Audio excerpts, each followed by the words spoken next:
அனைவருக்கும் இனிய காலை வணக்கம். நான் டாக்டர் ஹரிகரன், டைரக்டர் தென்றல் ஐஏஎஸ் அகாடமி காரைக்குடி.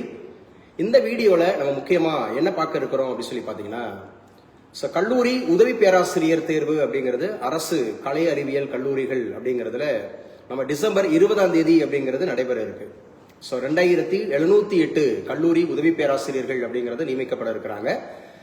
இந்த தேர்வுக்கான அறிவிப்பு அப்படிங்கிறது ஆல்ரெடி வெளியாயிடுச்சு. இதற்கான லாஸ்ட் டேட் அப்படிங்கிறது வந்து பாத்தீங்கன்னா நவம்பர் 10 அப்படிங்கிறது அறிவிக்கப்பட்டிருந்தது. நேற்றைய முக்கியமா ஒரு கூடுதல் செய்தி என்ன அப்படின்னு சொல்லி பாத்தீங்கன்னா, இந்த ஹெஸ் லெக்சர் அப்படிங்கறது ஒர்க் பண்ணக்கூடியவங்க அல்லது கல்லூரிகளில் உதவி பேராசிரியராக வேலை பார்த்து கொண்டிருப்பவர்கள் அப்படிங்கிறவங்க அவங்களுக்கு உண்டான அந்த மதிப்பெண் அவங்களுடைய அந்த எக்ஸ்பீரியன்ஸ் சர்டிபிகேட் அப்படிங்கிறதுக்கு மார்க் கொடுக்குறாங்க இல்லையா, அதற்காக அதை பதிவேற்றம் செய்வதற்காக டேட் வந்து பாத்தீங்க அப்படின்னு சொன்னா நவம்பர் 30 வரை எக்ஸ்டெண்ட் பண்ணிருக்கிறாங்க. ஆனா அப்ளை பண்றது அப்படிங்கிறது வந்து பாத்தீங்க அப்படின்னு சொன்னா நமக்கு கண்டிப்பாக நவம்பர் 10 அப்படிங்கிறது லாஸ்ட் டேட்டா இருக்குது. யாரெல்லாம் வந்து பாத்தீங்க அப்படின்னு சொன்னா ஒன்ஸ் நான் வந்து எக்ஸ்பீரியன்ஸ் அப்படிங்கிறதுக்காக ஒரு 15 மதிப்பெண்கள் அப்படிங்கிறது கொடுக்கப்படுறதுக்காக அதை வந்து பதிவேற்றம் செய்வதற்கான டேட் வந்து நவம்பர் 30 அப்படிங்கிறது வரை எக்ஸ்டெண்ட் பண்ணியிருக்கிறாங்க. இது ஒரு செய்தி. அதுக்கப்புறம் நிறைய பேர் வந்து பாத்தீங்கன்னா கால் பண்ணிட்டு இருந்தாங்க, ஓல்டு சிலபஸா ஆர் நியூ சிலபஸா அப்படின்னு சொல்லிட்டு. ஏன்னா ஓல்டு சிலபஸ் அப்படிங்கிறதுல நம்ம எப்படி இருந்ததுன்னா, தமிழ் அப்படிங்கிறதுல இருந்து 25 கேள்விகள், ஜிகே அப்படிங்கிறதுல இருந்து 25 கேள்விகள், அதுக்கப்புறம் கால செஷன் அப்படிங்கறதுல வந்து நம்ம சப்ஜெக்ட்ல இருந்து ஒரு டிஸ்கிரிப்டிவ் அப்படிங்கிற மாதிரி கொடுத்திருந்தாங்க. அதே போல மதியம் வேலையில அப்படிங்கிறது வந்து பாத்தீங்க அப்படின்னு சொன்னா போத் நம்முடைய சப்ஜெக்ட் மட்டும் அப்படிங்கிறது வந்து எம்சிக்யூ அண்ட் டிஸ்கிரிப்டிவ் அப்படிங்கிற மாதிரி கொடுத்திருந்தாங்க. பழையது வந்து பாத்தீங்கன்னா 240 மார்க்ஸ் அப்படிங்கிறது கொடுத்திருந்தாங்க இல்லைங்களா. டிஸ்கிரிப்டிவ் அப்படிங்கிறது நம்ம சப்ஜெக்ட்லயே இருக்கும் அப்படிங்கிற மாதிரி சொல்லியிருந்தாங்க. ஆனா இப்போ வந்திருக்கக்கூடிய நியூ சிலபஸ் அப்படிங்கிறது தமிழ் அப்படிங்கிறது வந்து பாத்தீங்கன்னா ஒன்லி எலிஜிபிலிட்டி டெஸ்ட் பிஜிடிஆர்பி எழுதுனாங்க இல்லையா, அதே போல 30 கேள்விகள் அப்படிங்கிறது கேட்பாங்க. அதுல இருந்து 12 கேள்விகளுக்கு கண்டிப்பாக நம்ம வந்து சரியான பதில் அப்படிங்கிறது கொடுத்துருக்கணும். மொத்தம் 50 மதிப்பெண்கள் அப்படிங்கிறதுக்கு கேள்விகள் அப்படிங்கிறது கேட்கப்படும். அதுல 30 மதிப்பெண்கள் அப்படிங்கிறது கம்பல்சரி எடுக்கணும் அப்படிங்கிற மாதிரி இருக்கு. இது வந்து எலிஜிபிலிட்டி டெஸ்ட் ஒன்லி தான். எலிஜிபிலிட்டி டெஸ்ட் அப்படிங்கிறது தமிழ் அப்படிங்கிறது இருக்கு. இது காலையில நடைபெறக்கூடிய தேர்வு அப்படிங்கிறது. அதுக்கப்புறம் காலையில வந்து பாத்தீங்கன்னா 100 கேள்விகள் அப்படிங்கிறது ரெலவெண்ட் சப்ஜெக்ட் அவரவர்கள் அப்படின்னு சொல்லக்கூடியது 100 கேள்விகள் அப்படிங்கிறது எம்சிக்யூ. டோட்டலாவே 100 கேள்விகள் அப்படிங்கிறது 150 மதிப்பெண்கள் அப்படிங்கிறதுக்கு வந்து பாத்தீங்கன்னா டோட்டலாவே நமக்கு எம்சிக்யூ அவரவர் சப்ஜெக்ட்ல இருந்து தான் கேட்கறாங்க அப்படிங்கிறது. ஆஃப்டர்நூன் அப்படிங்கறதாங்க முக்கியமான தேர்வு. இதுதான் டிசைடிங் ஃபேக்டரா இருக்க போகுது. ஏன் நான் டிசைடிங் ஃபேக்டரா இருக்க போகுது அப்படிங்கிற விஷயத்த நான் ப்ரெஷரைஸ் பண்றேன் அப்படின்னு சொல்லி பாத்தீங்கன்னா, இது வந்து அப்ளை பண்றவங்க எல்லாருமே பிஹெச்டி முடிச்சவங்களா இருப்பாங்க. மேக்சிமம் வந்து செட்டு நெட்டு பாஸ் பண்ணி வச்சிருக்கவங்களா தான் இருப்பாங்க. இந்த உதவி பேராசிரியர் தேர்வு அப்படிங்கிறதுக்கு அப்ளை பண்றவங்க எல்லாருமே டாக்டரேட் பண்ணவங்க எல்லாருமே வந்து பாத்தீங்கன்னா மேக்சிமம் வந்து பாத்தீங்கன்னா செட் எக்ஸாம்ஸ் பாஸ் பண்ணிருப்பாங்க, நெட் எக்ஸாம் பாஸ் பண்ணிருப்பாங்க. அப்ப அவரவர் சப்ஜெக்ட் அப்படிங்கறதுல கொஞ்சம் ஸ்ட்ராங்கா இருப்பாங்க இல்லைங்களா. ஆனா ரொம்ப முக்கியமானது என்ன அப்படின்னு சொல்லி பாத்தீங்கன்னா, இந்த செகண்ட் பேப்பர் அப்படிங்கிறது ஆஃப்டர்நூன் செஷன்ல எழுதக்கூடிய ஒரே ஒரு கேள்வி மட்டும்தான் எழுதணும். அந்த ஒரு கேள்வி அப்படிங்கிறதுக்கு 50 மதிப்பெண்கள் அப்படிங்கிறது கொடுக்கப்படுது. இது முழுக்க முழுக்க டிஸ்கிரிப்டிவ் அப்படிங்கிற மாதிரி இருக்கிறதுனால காலையில டிஸ்கிரிப்டிவே கிடையாது, ஒன்லி தமிழ் எலிஜிபிலிட்டி டெஸ்ட் தான். அவரவர் சப்ஜெக்ட்ல இருந்து 100 கேள்விகள் அப்படிங்கிறது எம்சிக்யூ தான், 150 மதிப்பெண்கள் அப்படிங்கிறதுக்கு. இது போக நமக்கு மதியத்துல வந்து பாத்தீங்கன்னா 50 அப்படிங்கிற மாதிரி மதிப்பெண்களுக்கு நம்ம டிஸ்கிரிப்டிவ் எழுதணும். அது எங்க இருந்து சார் கேட்கப்படுது அப்படின்னு சொல்லி பாத்தீங்கன்னா, நமக்கு ஜெனரல் ஸ்டடீஸ்ல இருந்து கேட்கப்படுதுங்க.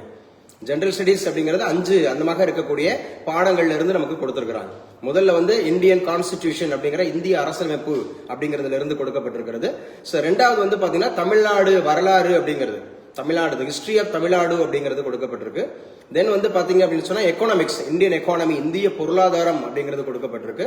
அதுக்கப்புறம் சயின்ஸ் அண்ட் டெக்னாலஜி, அறிவியல் மற்றும் தொழில்நுட்பம் அப்படிங்கிறது கொடுக்கப்பட்டிருக்கு. தென் கரண்ட் அஃபேர்ஸ் அப்படிங்கிறது நடப்பு நிகழ்வுகள் அப்படிங்கிறது இந்த 5 அப்படிங்கிற பாடத்துல இருந்து நமக்கு ஒரு கேள்வி மட்டும்தான் நீங்க எழுதணும், ஃபுல் மதிப்பெண் அப்படிங்கிறது. 50 மதிப்பெண்களுக்கு நீங்க ஒரே ஒரு மொத்தம் 300 வார்த்தைகளுக்கு மிகாமல் அப்படிங்கிறது கொடுத்திருக்கிறாங்க. இதுதான் ரொம்ப கவனிக்கத்தக்கது.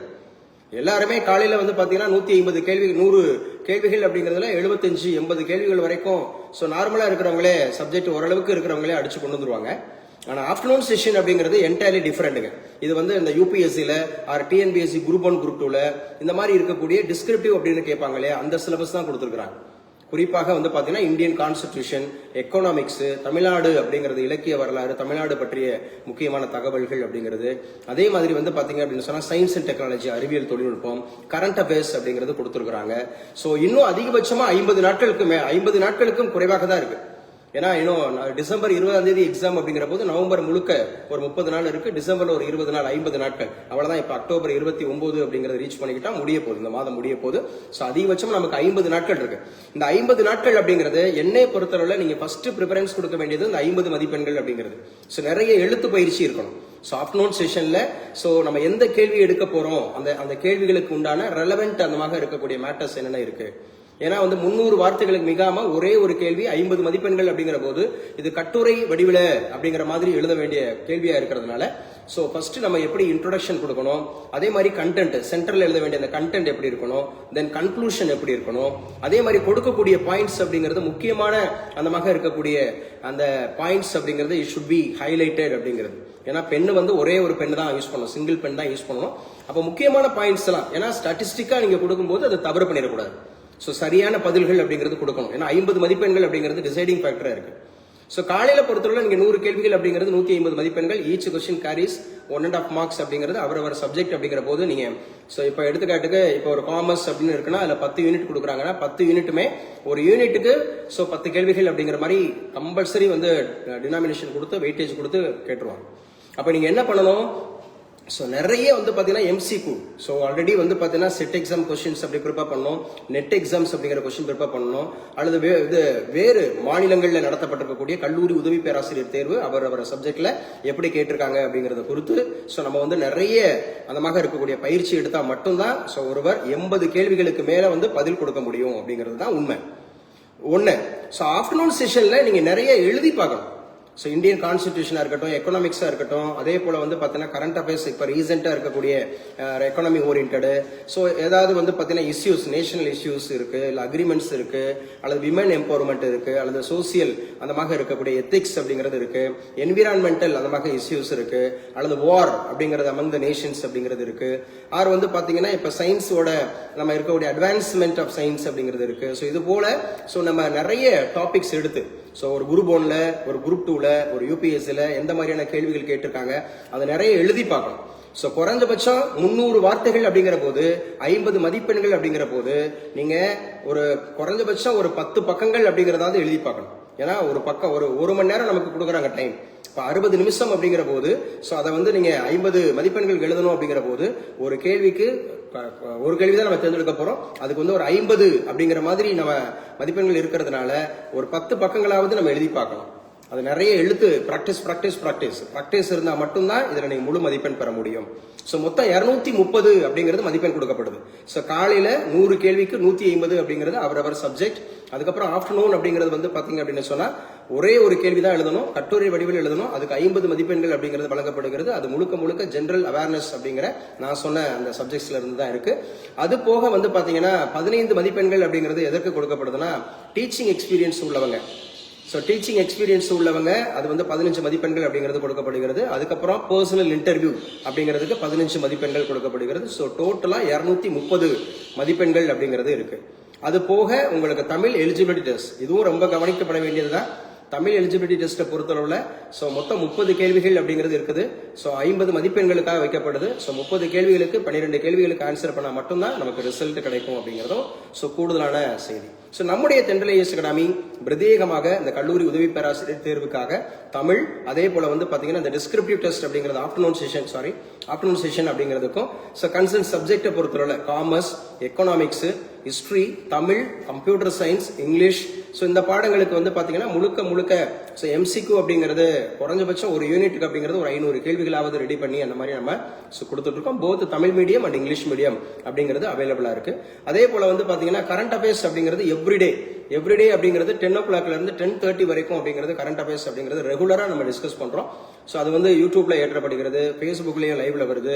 ஸோ அதுக்கு பிரத்யேகமா வந்து பாத்தீங்கன்னா ரைட்டிங் ப்ராக்டிஸ் அப்படிங்கிறது நிறைய நம்ம கொடுக்குறோம். ஸோ நீங்க பயன்படுத்திக் கொள்ளலாம். நிச்சயமாக 2708 வேகன்சிஸ் அப்படிங்கிறது டிசம்பர் 20ஆம் தேதி நடைபெறக்கூடிய தேர்வு அப்படிங்கிறது ஸோ எல்லாருக்குமே வந்து பாத்தீங்க அப்படின்னு சொன்னா ஒரு நல்ல தேர்வாக அமையணும்.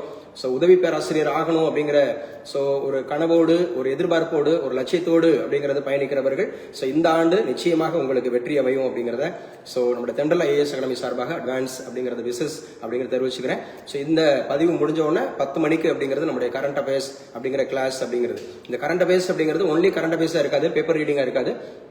ஒரு பேப்பர் எடுத்துக்கிட்டு எப்படி மெனக்கடுறோம், அதுல என்னென்ன கூடுதல் சப்ஜெக்ட் ஓரியன்டா, அதுல history, geography, polity, economics, INM, science, even Tamil or any other relevant matters அப்படிங்கிறது எப்படி இருக்கு அப்படிங்கிற கூடுதல் தகவல்கள் அப்படிங்கிறது நம்ம இருக்கும், கண்டிப்பாக இருக்கும். ஸோ இது முழுக்க முழுக்க கல்லூரி உதவி பேராசிரியர் தேர்வுக்கான ஒரு பதிவு தான். ஸோ நிச்சயமா உங்களுக்கு பிடிச்சிருக்கும் அப்படின்னு சொல்லி நம்புறேன்.